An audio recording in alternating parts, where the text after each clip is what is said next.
Good evening, everybody.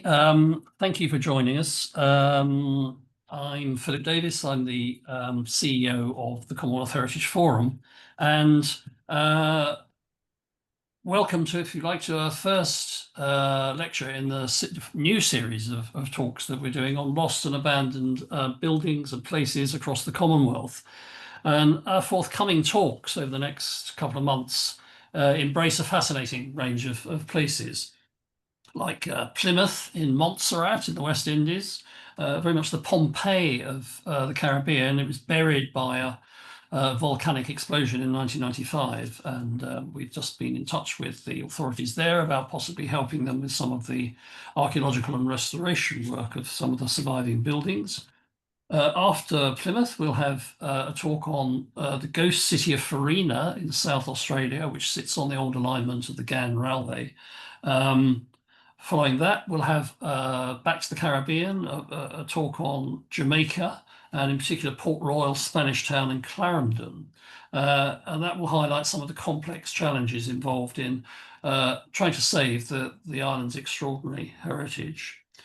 Following on from that is St. Helena, where there's a number of fascinating abandoned both residential and military buildings, where we're actually currently actively working on various projects, not least the conservation management plan for the capital, Jamestown, and the conservation and adaptation of the only surviving liberated slaves reception building on the island. Finally, we'll have a very evocative talk about Sheikhupura Fort in the Punjab, and that will conclude the series. Details of all of these talks and the times can be found on our website, so do keep a close watch. And above all, do join the Commonwealth Heritage Forum and support our work. Membership is entirely free for individuals, and it will link you with a network of people working on similar issues right the way across the Commonwealth and the wider Anglo sphere. Now, to start us off today, we have a real cracker, which is Suakin on the Red Sea coast of Sudan. Once a key staging post on the old pilgrim route to Mecca, focus of activity during the Gordon Relief Expedition and subsequent reconquest of the Sudan, and it is a haunting ruined city of coral stone buildings, which enshrine, if you like, the shared history and heritage of Ottomans, Europeans, Arabs, and local vernacular architecture as well. Not dissimilar to Berbera in Somaliland, where we're doing active projects at the moment.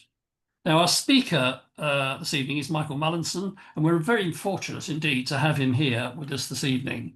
And for the past 30 years, Michael has been the principal and director of his own practice, Mallinson Architects and Engineers, and it specialises in archaeological, architectural and cultural conservation projects. And particularly, not just in the UK, but in North Africa, the Middle East, and not least in the Sudan. He has long experience working with international bodies like UNESCO and the World Bank, along with museums, research institutes, and government heritage bodies in some of the most challenging places in the world, particularly in the Middle East and North Africa, and particularly in the Sudan. He's also a cultural site management specialist for urban World Heritage sites and an architect and project manager. His wife, Helen, who works with him, is also the lead designer and project manager for the Western Sudan Community Museums project. So that's all by way of introduction. And it's a fascinating sort of portfolio of work that the practice is involved in. Now, if you have questions or comments, please wait to the end of the talk because there will be time for questions and answers and comments then. But without further ado, can I pass you on to Michael, who will take us through his presentation. Michael, thank you. Thank you very much. Good evening, everybody. Assalamu alaikum to our colleagues in Sudan, and thank you so much for inviting me. Of course, we must first start this talk by remembering the situation in Sudan, the worst humanitarian situation in the world. Over 10 million people lost their homes and countless casualties, far more than those of the other conflicts at the moment in the world. And therefore, I think I would like to say, first of all, that this lecture is given in knowledge that we must respect the terrible situation in Sudan and also remember how important it is that the community of Sudan are the foremost in our minds when we think about work in Sudan. So I want to talk about a project which started for me 25 years ago when I was invited to um, come to work in Suakin.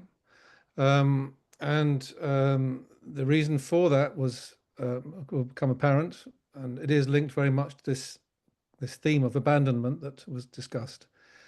So Suakin is one of the most important ports in the Red Sea, and this is a photograph of it, and it's pretty much at the end of its heyday. Has a history that goes back over several thousand years, and is also a focal point for the modern day history of Sudan, as it was one of the major places, as saying about in the Mahdiya period. The gateway that you saw in the first slide is the Bab el Saif, which is also called Kitchener Gate at the top, which means at the top, which is the entrance way to the enclosing walls, the defensive walls of Suakin that were erected in the 1880s following the start of the Mahdiya period. But the most important part of the island in historical terms is the central island with its coral houses, which was made famous by J.P. Greenwell's book, but which were well known before. And Suakin was known as the pearl of Africa, or the Venice of Africa, depending. It has many important buildings which relate to its function and its historical context, many of which we will discuss. The important thing is it's this a little island in the middle of a lagoon that comes from the Red Sea. It has did only acquire a causeway in the latter part of the 19th century, and it allowed the Bedouin population on the mainland to trade with the traders and some Bedouin on the island itself over a long historical period. This photograph was taken in 1927 by this aeroplane you see on the left here, Fairy 3. Which was on its way to India on the back of a ship, and stopped to take this photograph. Though some of them were used later by the Sudanese Defence Force. Of interest in this photograph is the first modern school, which we'll talk about later. The Gaif area, the Caravanserai, the Magidi Mosque underneath the word Gaif here, and then round the frontier, the Khurshid House, the Shafai Mosque, the Hanafi Mosque, the Mahafiza, and the Customs, which are the main buildings. In the center, there are the Beit al-Pasha and Beit Osman Digna. So the timeline of Suakin basically goes back, as far as we understand it, to the Meroitic period. There was a mention of a port on that coast in the 1st century AD. It goes on to have a history during the Christian period. And the first data we have from the archaeological period dates to the beginning of the middle of the 11th century. It became an Islamic period site during the 14th, 15th century, was conquered by both the Funj and then by the Ottoman in the 16th century, and eventually a condominium port in the middle of the 19th century, eventually being abandoned in the 20th century and revived a little bit in the 21st century. This just gives you a little bit of context for where Suakin fits in the overall trade of the region. Suakin is here on the coast of Sudan. It was called possibly Ptolemais of Angelon, is the most likely port name that corresponds to it.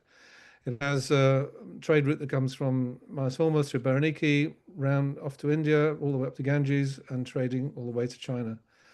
And also down the coast to the East Africa. So it has a very key location. Its particular significance is this is the point where the trade winds carry boats up to this point in the Red Sea before the wind dies, and that's why the trade route from both Berenike and Ptolemais up the coast was very important for Egypt and the Ottoman Empire. We have evidence of this from the archaeology. So this is a possible Roman system that was marked on a map and surveyed in the beginning of our project. So the beginning of our project basically started because of a request to look at Suakin again, following a decision in the latter part of the 1990s that Suakin no longer could be conserved. We were asked to look at a project to see if there's any way of reviving a project there. And the first part of the work we did look at some of the archaeology. So this is why we have an archaeological element to this project. This is a map from Jose de Castro showing his view of the island. And it's very important because it shows not only settlement on Cadenza Island, where the Roman site was, but also on the mainland, where the Gaif area was developed afterwards. And this sort of matches with the earlier history of the island. You'll see is actually the triremes around the side here from his invasion. Unfortunately for him, he went there because Suakin was so important, but the Suakin people were able to notify people in Suez of his arrival, and they were able to pull their fleet out of the water, so he wasn't able to destroy them. So Suakin did a good job in that time. This just shows a little bit more of the history of Suakin in the Ottoman period. You can see here the fort that was built, now completely disappeared on the mainland. Island batteries defending the waterway, and then the main island here without the causeway and the Suakin. And then you can see in the condominium period, the island being developed, causeway being built, the mainland being developed, and the defensive walls. The fort has at this point disappeared, possibly reused to build these walls. And then the beginning of a new port starting along the coast on the edge here. So our project has had many partners, and through this project lecture, I hope to mention as many of them as I possibly can. One very important part of the study of this history of the actual the waterway and the islands and the area around it was through Dr. Colin Breen and Wes Forsyth, and also the Inspector Balsam Abdulhamid, who was our inspector for the project, all of whom did marine archaeological surveys of the harbour. So we were able to determine something about the history of the harbour from that. And one of the most important discovery was a large wreck of 18th century glass vessels, possibly tipped over the side by mistake or dumped because of some tax reason or other. But anyhow, there was a large cache of vessels found as part of the survey. But they also surveyed how the harbour had changed over the historical period, which was very useful. This shows an idea of the island before the arrival of the condominium in the 1870s. The Ottoman flag flying over, and you can see the two mosques, Shafi'i and Hanafi, and then the big Roshan window that was associated with one of the large houses in the background. And the Mahafis is over here to one side, and the small hut in front here for the actual Mufti. This also just shows you how the island grew historically. So the dense red is the pre-Ottoman period, and then the island was made perfectly round and infilled around the edge, and a lot of additional houses of the later period built in. So the round form that you see in this photograph is an artificial late development. And you can see some of the features of it here in 1903, and the description of it during the Mahadir period of it being defended by having a marchway built round the edge of the island so soldiers could march round and stop boats landing. So the appearance of it in this photograph is totally artificial. Okay, the first Suakin abandonment took place basically because of the development of Port Sudan at the condominium period. Francis Wingate, the man on the car here from the Khalifa House, decided that Suakin Harbour was not sufficiently deep enough or good enough for modern trade, and also he couldn't control the traders sufficiently well in Suakin. And so he started the initiation of what you see Port Sudan on the right here. This is our friend King Abbas Hilmi II of Egypt opening it in 1909, and the result of which was the forced closure of Suakin Harbour and the requirement of the traders to move to Port Sudan to make it a success as a port. And that enforced abandonment over the following 50 years or 30 years resulted in that beautiful island to be reduced to this terrible situation by 1956. You can still see that the Gaif is well occupied, but the island is mostly abandoned. There's the main Shinawi Bay Mosque here, the Magidi Mosque, and then over here the Kalwa and school. But on the island, there's the remains of the Mahafis and Customs still standing, but otherwise the two mosques in a pretty poor state, and the majority of other buildings reduced to nothing. The reason for this decay is mostly abandonment, lack of maintenance of buildings, lack of plastering of the walls, but also the rising damp that undermined some of the walls. But at the same time, there was also quite a series of earthquakes through the 30s and 40s, which were mostly unrecorded because it was taken during the Second World War, but seemed to have taken a very serious effect on it. And you can just see how this has affected buildings. This is the Wakala. Okay, so by the end of the 1970s, Suakin was already in a very bad state. Greenlaw had written his book about it. Hinkle had taken interest in it. There was an architect working with the archaeological department in Sudan, and there was a desire to try and do a campaign to save the last remaining buildings, which was instigated in the 1980s. Um, about 3 UNESCO reports were written, and by 1992, it was declared that pretty much it was beyond repair, that there was nothing to save, and that Suakin really was not worth conserving anymore. This had a real problem for NCAM, because NCAM, and that's the National Corporation of Antiquities and Museums, had within its requirements as an institution the conservation of Suakin as one of its founding documentations. And that's where our project began, really, to try and see if there was anything we could do with the ruined state. And one of the reasons that we focused on the archaeology was because we thought that by raising the archaeological aspect of the buildings, we could also highlight some of the historical depth rather than just the immediate appearance of the buildings, which everyone was very fond of. At the same time, the people who owned the 140 odd houses on the island all felt that these houses were theirs. And despite the fact the government had declared the island to be an heritage site and therefore no longer to be habited, they felt they had a claim to rebuild and reoccupy their homes. So our project started on looking at both aspects, both the deeper history of Suakin and also understanding better the relationship of the people who own the houses and the government relationship to the site. We were very lucky. So we were given the estate of J.P. Greenlaw with his model of the island and his drawings and photographs in 1998 by his son, and for which we're extremely grateful. This is a copy of the model that we made for the museum in Khartoum and then was moved to the museum in Port Sudan, waiting to be moved to the museum in Suakin. And it's a very beautiful rendering of all the different buildings that he recorded in the time that he was working there in the 1950s. So the archaeological project started initially with this, trying to understand what could be done with the ruins and how much of the site could be accessed. I'm very grateful to Lawrence Smith for the drawing on the right and Hans Barnard for the drawing on the other side,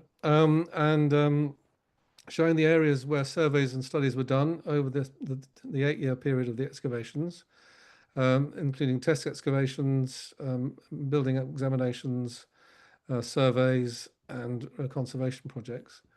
And this shows the wider area outside, which was also studied, and importantly for the Commonwealth, the Australian cemetery, which is of interest to the Australian government, and then various other historical buildings on the outside area.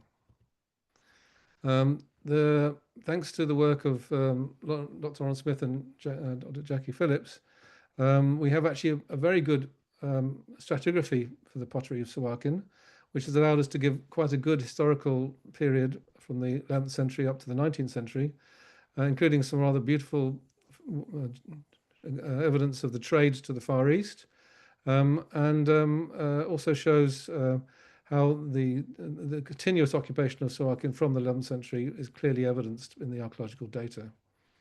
So this gave the first part of our project some clear results, showing that the site itself in its own right could be a historical site, irrespective of the history of the buildings. But the buildings are basically what the people of Suakin and people of Sudan themselves see and value in Suakin. And so this was a major aspect of the project we worked on, as to why this ruined island was of such value to the Sudanese and why they cared about it so much. This is the state it was when we started our project, how much it has transformed. So you can see that the main body of buildings have substantially fallen down by 2002. 2 mosques were still standing. Some of the government buildings were still standing.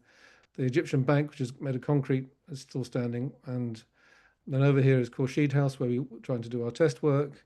And then there's the entrance gate, Gordon's Gate, was still visible. So what was the value of the architecture to the communities? Well, for one thing, I think its beauty and its materials are seen to be an example of high Sudanese culture, which is very, very appreciated by the Sudanese people.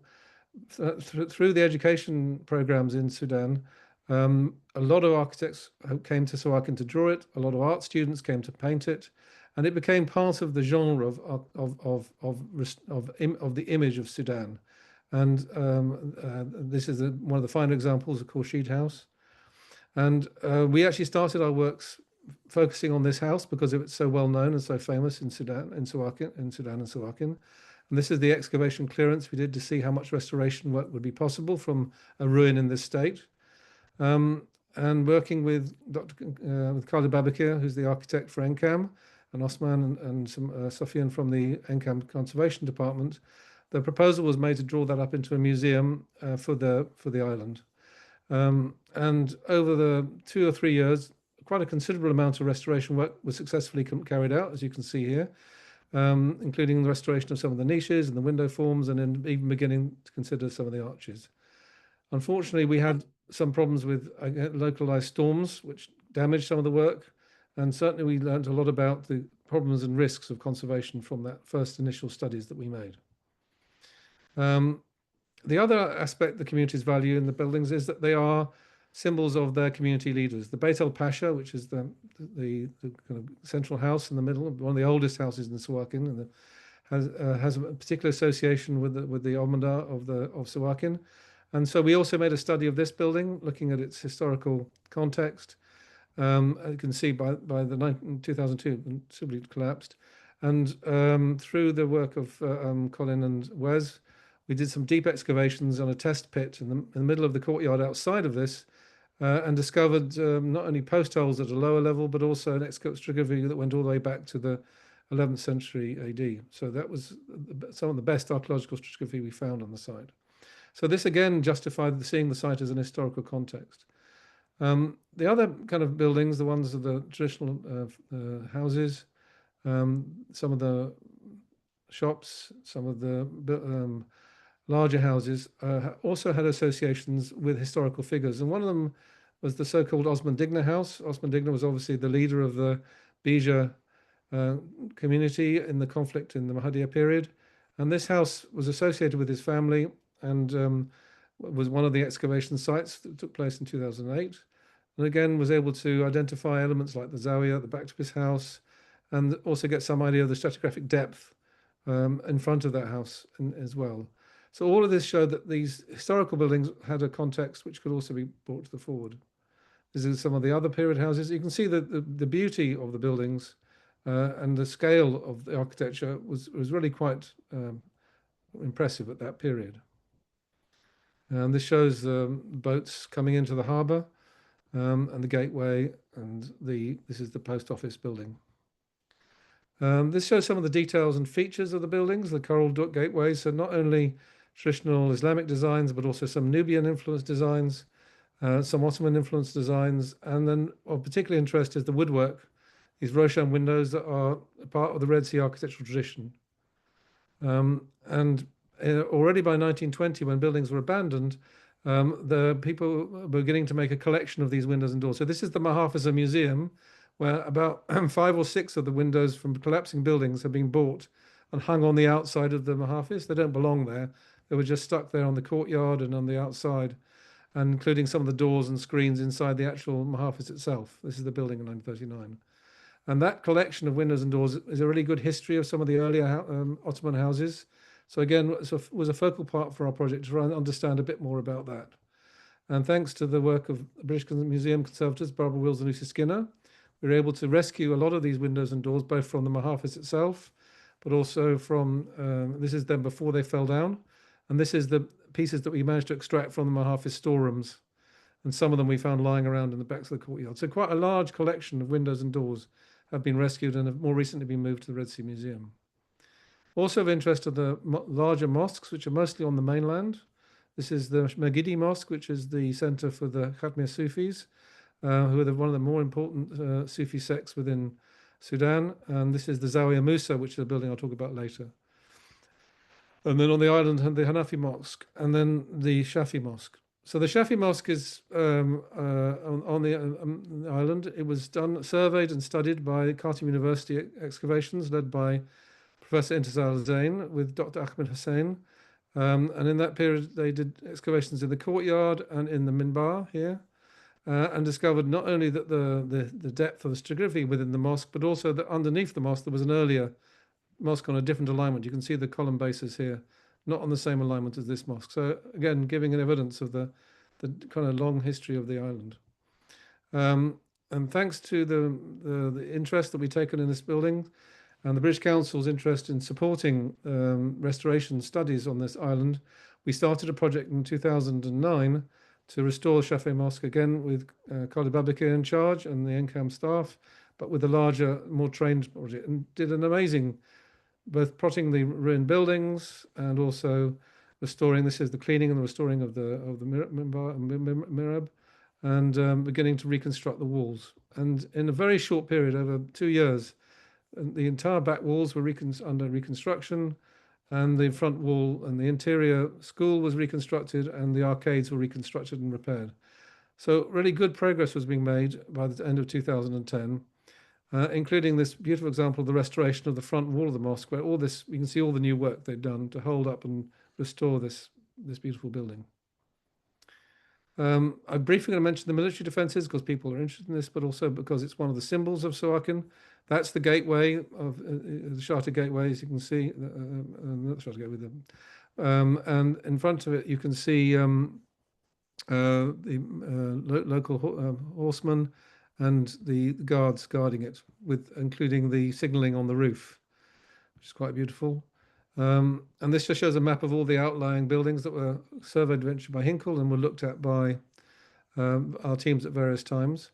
Of interest to the Commonwealth group is that there is a one war grave here, the first Australian casualty ever. Robert Weir is here, and we've had various contacts from the Australian War Graves Department over trying to conserve this site. But also of importance are some archaeological sites down here, which could be Meroitic tumuli and some other bits and pieces of different dates. Okay, so in terms of the community development, in 2007, we did a 2-day workshop trying to work out how to get the communities involved and the stakeholders discussing for the first time participation in restoring the island, and trying to not just look at the island as a one area restoration, but the whole city as one possible conservation restoration program.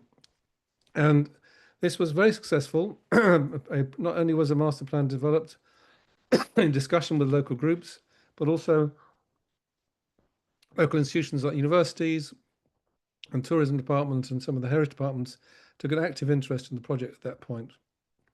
It went to quite a detailed level, looking at which areas could be restored as tourism areas for culture, areas that might be used by the university, and areas that might be used by private owners for their houses. This is all contextual, but it was able to give people an idea of how the island and the Gafe area could actually work together to make a new community for Suakin. And we got as far as even the governor coming down to visit us, and an agreement being signed with the Sagad group to try and restore the hotel, the Mahafizah, as a hotel for tourism. Unfortunately, unbeknownst to us, in 2010, the Sudanese government gave a 99-year lease to Suakin Island to the Turkish government to restore as a tourism destination. We don't know, we were given no warning of this, and nor were any of the NCAM staff, and nor were any of them ever invited to be part of the project. It just happened, and they substantially demolished the work which had been done by the team up to that point, and reconstructed completely brand new, as you can see in this photograph. That's the original on the left, and this is the new version built in 2013 of the Shafei Mosque. Anyhow, we weren't obviously able to continue working on the island because of this, but the communities were still very keen to have their say about how the future of their island would develop. And through UNESCO, we continued the communities project with stakeholder consultations, and this went into a series of projects over the 2013-14 period, discussing different communities, exhibitions on how to restore elements of the buildings, and that was in Port Sudan, and in the island itself, having meetings with the communities who lived in and around the island to discuss and look at the heritage and discuss the development. This is the development plan you can see on the board here, and this is an event so local people can come and see suggestions of how Suakin could be developed. In the following year, 2014, this turned into a complete project on how to do it, which was an exhibition, which we hope to have displayed in the Turkish restoration of the museum, but that never happened. But there was a workshop in 2014 to show the local people the ideas, which was well received, as you can see here, including a series of films and interviews with Suakin residents. This is one of the sea captains who, when in his youth, had actually sailed in a dinghy from Suakin all the way up to Suez and back again to prove how good he was at sailing. And his stories were of great interest. You can see the young people of Suakin. So the outcome of this, really, I want to show this as our outcome of that community work, was not only to learn that the communities wanted to get involved in restoring their buildings, but also they saw Suakin as something that was effectively important to them for their idea of who they were as a community and how the restoration had to be part of their seeing their island coming back again. And this is a very strong imagination, obviously given the state that it was in. In 2016, the Sheikh of Sharjah awarded NCAM an award. You can see Abdurrahman Ali, who was one of the co-directors of the project, an award for his efforts to help the communities involved in Suakin.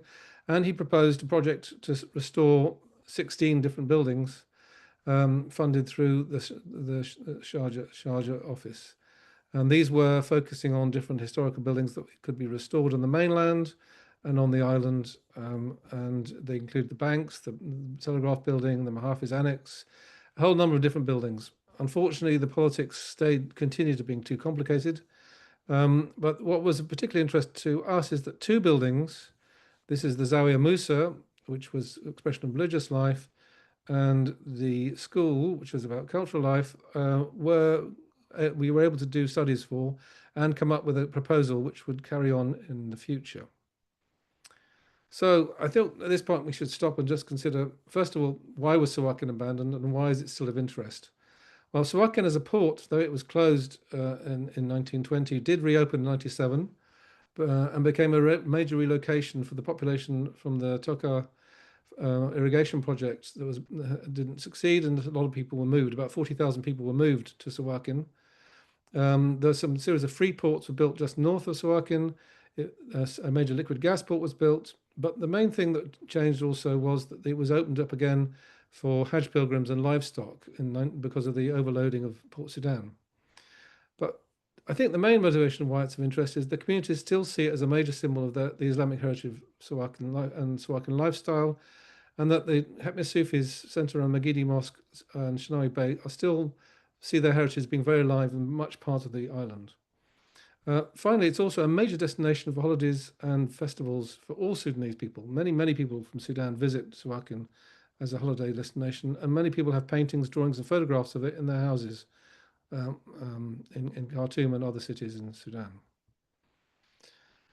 For us, one of the outcomes of working on the project was that we understood that our team members and NCAM members together began to realize the importance of Suakin community's involvement and how that could lead to a better understanding of community museums within Sudan generally.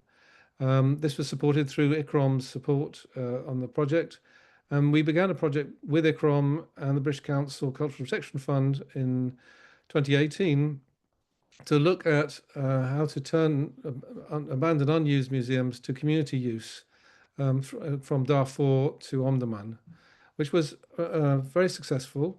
It started at Khalifa House in Omdurman, went to Al Abeid, and then Niala.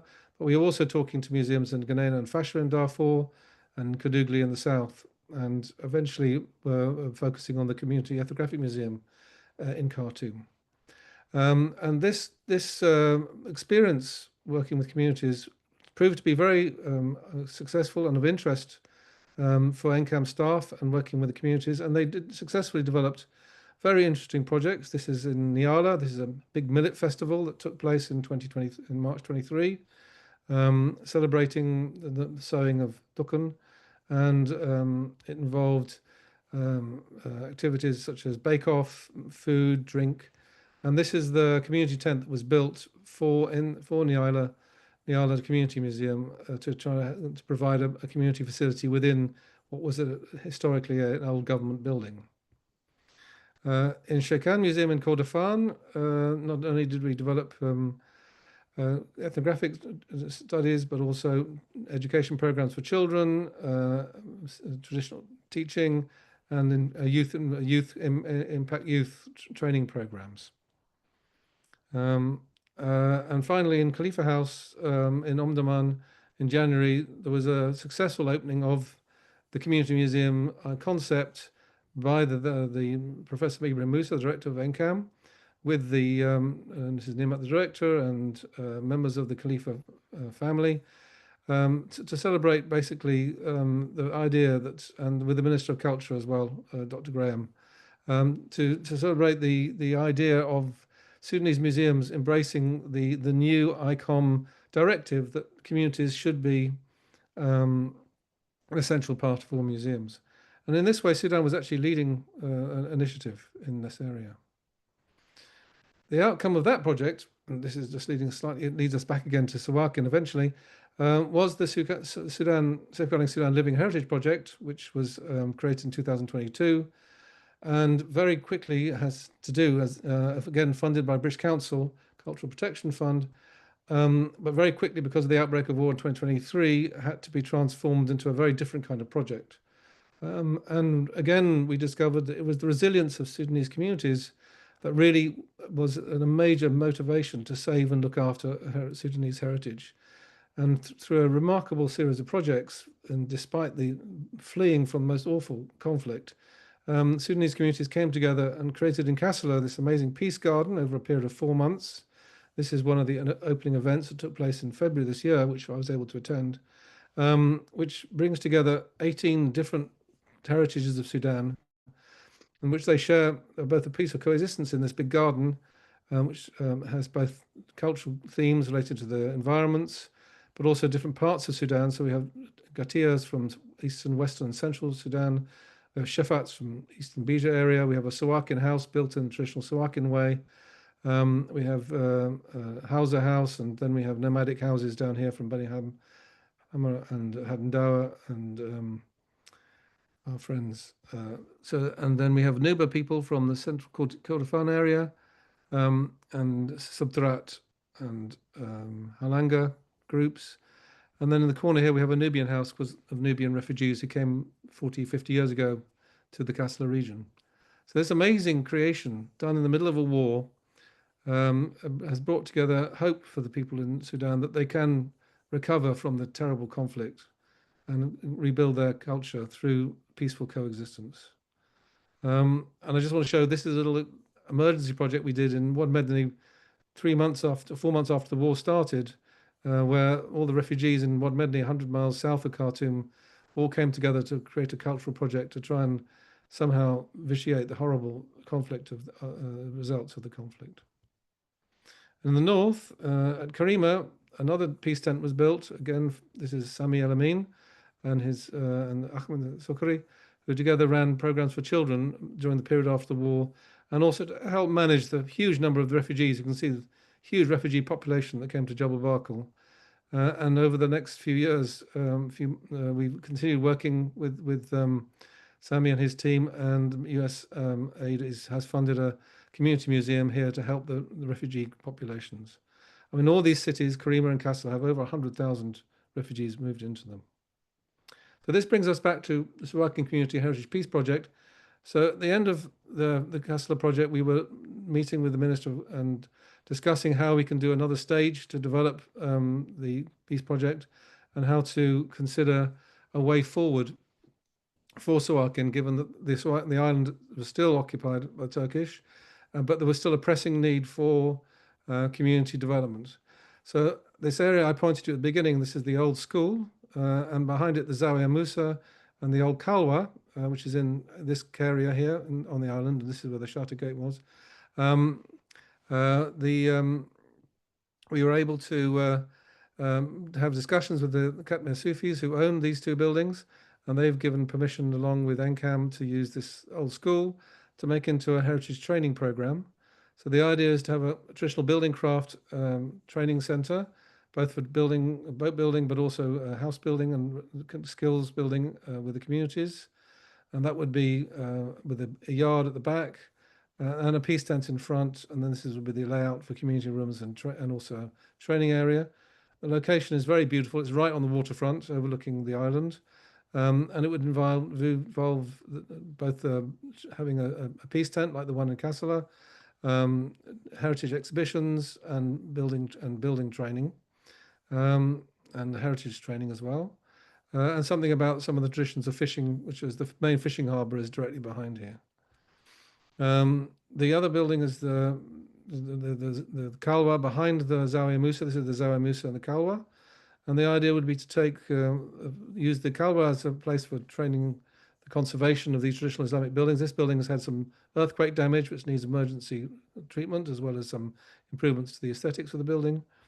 But behind it is this wonderful Kalwa, you can see here, surveyed by Professor Asad Babakir and architect Ahmed Bushra, who are hopefully with us today, who did this wonderful proposal to restore this old Kalwa school into a women's traditional craft area and a peace building activities for women in the area. So you can see that this project has grown directly out of the experiences first of Suakin, but also of the community museums. And I think what we've learned is that in Sudan, what is the resilience of Sudan is its communities. They overcome everything, and if they are part of your project and they're involved in the conservation process for themselves, then there's nothing that cannot be achieved. And what we're hoping is through continued support for the wonderful Sudanese people in their works and endeavors to try and build peace in their country, we will be able to help them also look after and restore both their physical heritage, but also, most importantly, their living heritage. And I think that all I can say is that's given you an idea of what's been possible. I'm describing work done by others, and much of which I may well be misinformed about in some respects. So I hope I haven't offended anybody in misquoting any aspects of the work we've been doing. But also to understand that what has come out of this conflict is an understanding the Sudanese have for themselves of how important their living heritage is for building peace. And the projects that we've now been asked to support from the National Museum and Ministry of Culture is to look at those projects and see how we can continue to help Sudanese communities find ways of doing them and find ways and paths by which they can support the continuation of heritage. And if that helps Suakin Island itself come back to some kind of life, then that will be wonderful. But if it also does no more than help train young people in how to look after and sustain their heritage, that also will be a wonderful outcome. And I think that having a clear understanding of the kind of focus which is important at this moment in time for the Sudanese to rebuild both their environment, their culture, and their heritage is the main story and the main lesson that we've had from the work we've done. I'd like to just also thank Sudan Memory for having done this wonderful fly-through so you can actually see what Suakin looks like, which you can go and visit.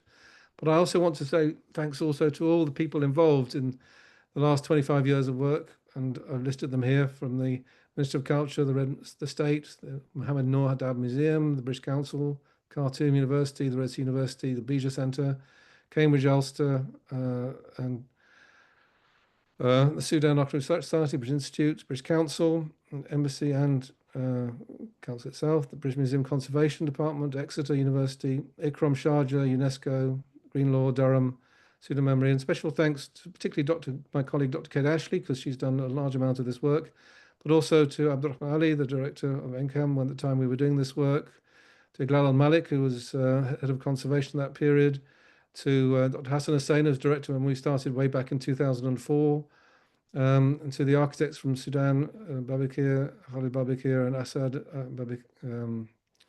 and Ahmed Bushra, and the many, many other people who we've been involved in over this period. Thank you very much.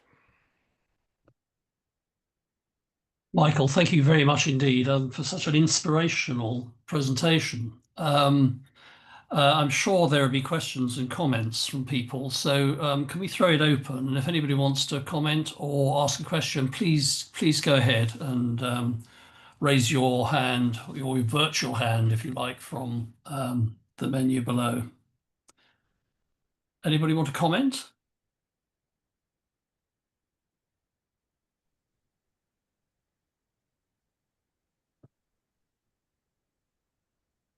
Ah, I would like just to go ahead. Yes, please. yeah. Thank you.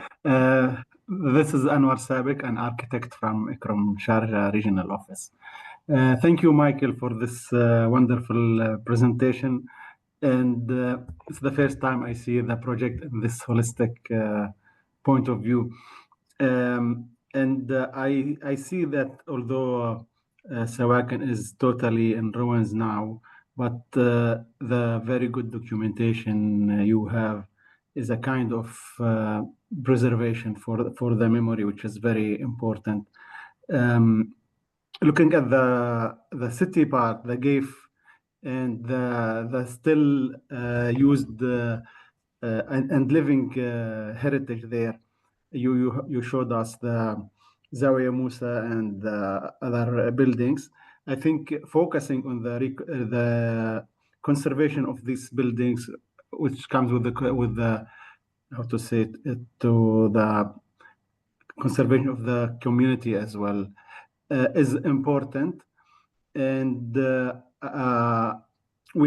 as you know, we have started a little on working on these buildings. And just here, I would like to say that we are interested to continue collaborating and working to do studies at least of the conservation of Zawiya Musa and the school which is near. So, and then together looking for some resources to intervene physically. So just wanted to show my desire and will to participate in this initiatives. Thank you very much. Thank you, Anwar. And I have to say, I have to thank Anwar very especially for his support when we were doing the Western Sudan community museums, because he was definitely one of the things that kept us going through some very difficult moments. So again, I'm very grateful that you're continuing an interest in NCAM's work and the heritage conservation in Sudan.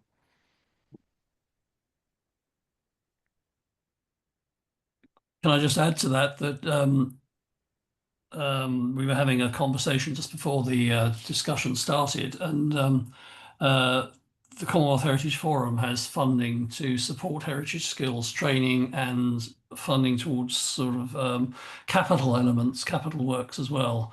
And we'd be delighted to work in the Sudan. We were unaware that so much activity was still going on in spite of all of the conflict that prevails at the moment.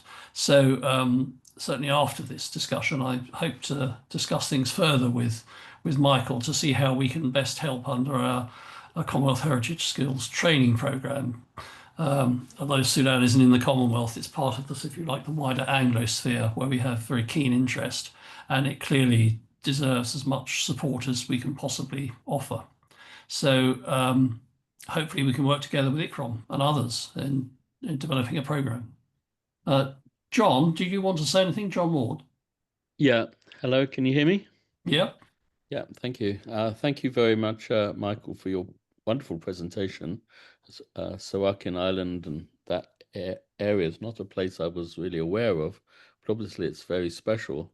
It's also very interesting that it's an archaeological site effectively now that you're sort of really trying to return back to a living heritage site. So I just wondered if you had any comments about, are you going to lose some of that archaeological heritage, and it's important to record it? Because when you make it new, you have to take things back to a solid base and sort of reconstruct, just like with a couple of buildings that you had. Or do you wonder sometimes maybe just leave the island as is, but work on the more mainland site, off the island? I don't know, just wondered what your thoughts were. Well, if I can just quickly comment, I think circumstances have prevailed that we really have no choice but to work not on the island side. But actually, from a community side, it also makes a lot more sense because the communities are mostly in the GAFE area now. There's very few people living on the island at all. The extent of the city around it is now about 180,000 people, I think, are now living in Suakin. It's substantial. So the opportunities for training and for young people and developing skills in conservation are very high.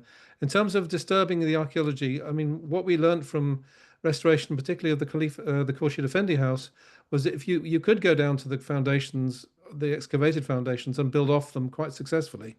I know I show evidence of actually it falling down, but that falling down was more to do with the way that the actual material had suffered that we were using, and there was a small amount of damage that was caused. But actually following that collapse, we did a reconstruction quite successfully up to about full single story level. So there aren't so as you can build off the archaeological remains. And I think there's evidence if you look at Lamu where excavations have been done all over the place, and yet people still restore the houses. So I think that there's no reason why you can't combine the two together. Whether the island ever will be restored completely is a question which I could never even begin to answer now. Clearly, have been ambitions to clear as we've seen in the Mahafis and other buildings, where the site's been completely bulldozed, flattened, concrete slab put down, and then a new building built off it. That would definitely is less desirable than a more sensitive approach. So yes, I think it's not whether you should or shouldn't. It's whether it's how you should do it. It's a question of how it should be done, I think. Thank you very much. The mosque where you said that they'd reorientated it slightly, could you say, did you know where it was orientated to originally? And well, obviously, presumably both of them were oriented towards Suakin, but probably there might have been a difference of opinion about which way Mecca was. And maybe someone come along in a later period and said, no, your Mecca's off beam. But all we can say is that the foundations of the columns we found were not on the same alignment as the building on top.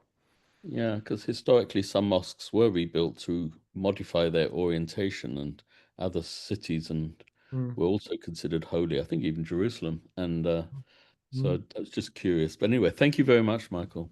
Much appreciated. Paul Lane, I think you had your hand up earlier. Do you want to comment or say anything? Thank you. My questions were very much. Thank you, Michael, for the presentation. My questions were very much along much the same line as John's. But I guess a follow-up question, maybe for Michael, is to what extent do you think a dream of restoring and rebuilding Suakin at its seeming heyday has actually misdirected attention towards how it might be dealt as a heritage landscape?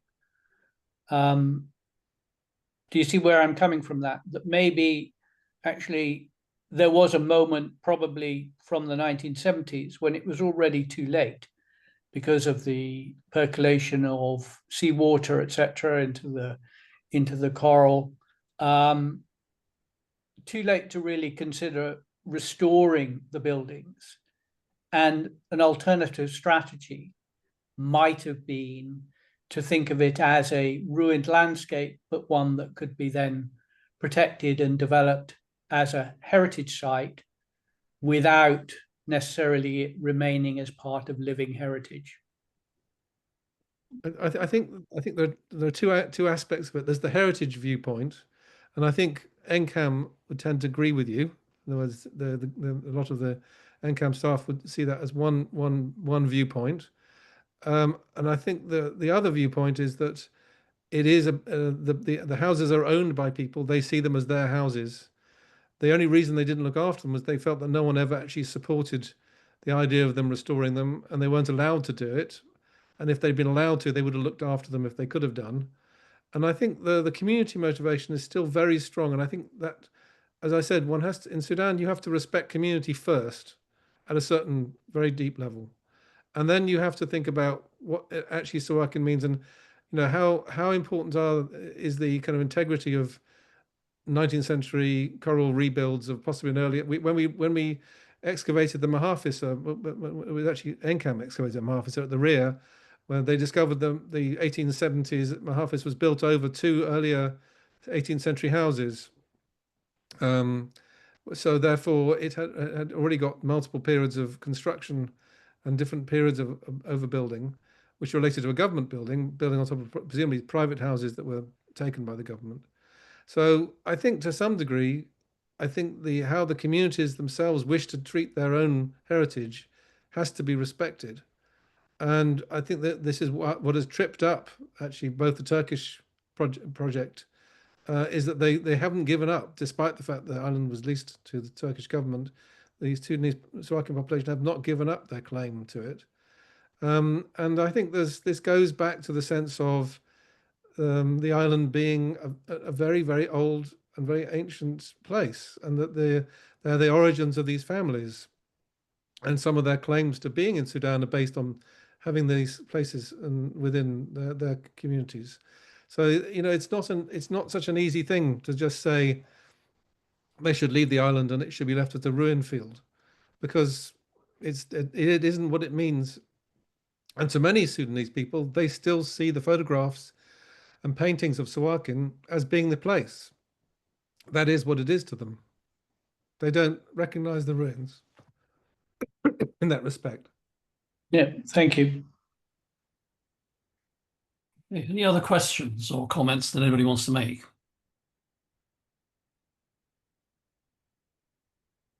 Okay, well, we've come to the end of the hour talk. I'd just like to say to you, Michael, thank you for a fascinating and inspirational talk that you've just given us. I mean, one of the things that struck me is the extraordinary resilience of the communities in the Sudan, in spite of everything that's happened to them and is continuing to happen, that they do have this deep, abiding interest in their own history and heritage, which is something on which we can build for the future, hopefully helping them do so. I'd like after this at some stage, as I say, to discuss with you how we might help at the Commonwealth Heritage Forum under our programme to at least deliver some of this through those community agencies. That would be terrific. But can you please have a round of applause for Michael and everything that he's shown us today, virtual or otherwise? Thank you. Well, I should say thank the Sudanese people, I think, and they're the ones who. Thank you. Thanks very much indeed, and look forward to seeing you at the next talk, which will be on the Pompeii of the Caribbean, which is in Montserrat. Thank you.